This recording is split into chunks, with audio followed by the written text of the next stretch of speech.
Hi, welcome back to In the Garden. Joining me today is Jordan from Grange Co-op, and today we're going to be talking about if you have an aphid problem in your garden. So Jordan, I see you have some ladybugs in your hands, but just a little bit about what we could do if we do have that issue. Sure. So aphids are a problem for a lot of different gardeners. Rose growers especially have them, a lot of other flower growers. Even your veggie garden, you know, they love this time of year, your kales and your brassicas, your new growth, and they're not so detrimental that they're going to be, you need to look at systemics or heavy insecticides, but they're a nuisance and they're just stressing out your plant. And they populate so frequently that if we sprayed for them with something even that's innocuous like insecticidal soap, we'd have to be spraying constantly.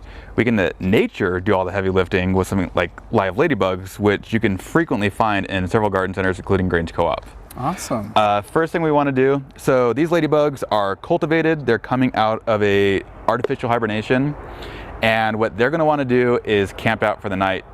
It's actually not the adults that are doing the heavy lifting, it's the larvae, which kind of look like spiked little black caterpillars. Okay. And so to encourage them to hang out, we want to release these late in the afternoon.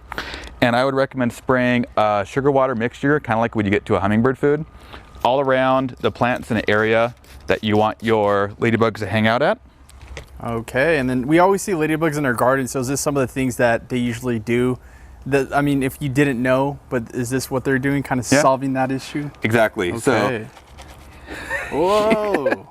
They're harmless. The worst thing ladybugs do when they get scared, they kind of make a stink, and these guys are already taking off. But yeah, you would just spread them around the garden and you'll see them for weeks and weeks after. And like I said, it's the immature ones that are going to do most of the heavy lifting. So these guys are already like, nope, they're like flying out of here. Got a couple of them stuck on my hand. Mm-hmm.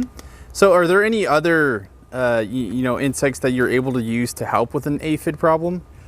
In general, there are definitely some. Lacewings are another biological control option that folks can easily find.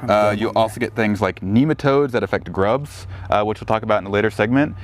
When you look into it, there's actually a lot of different biological control options that people can do, all of which goes to having a happy, balanced ecosystem in your garden.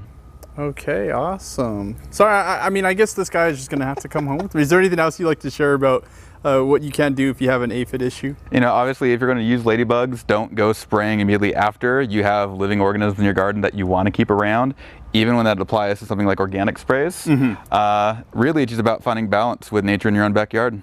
Awesome. Okay, I let him go. Okay, well, if you would like to purchase some of these, or if you have any more questions about aphids, you could go to a Grange Co-op near you and talk to an expert such as Jordan himself, or you go to our website at kdrv.com.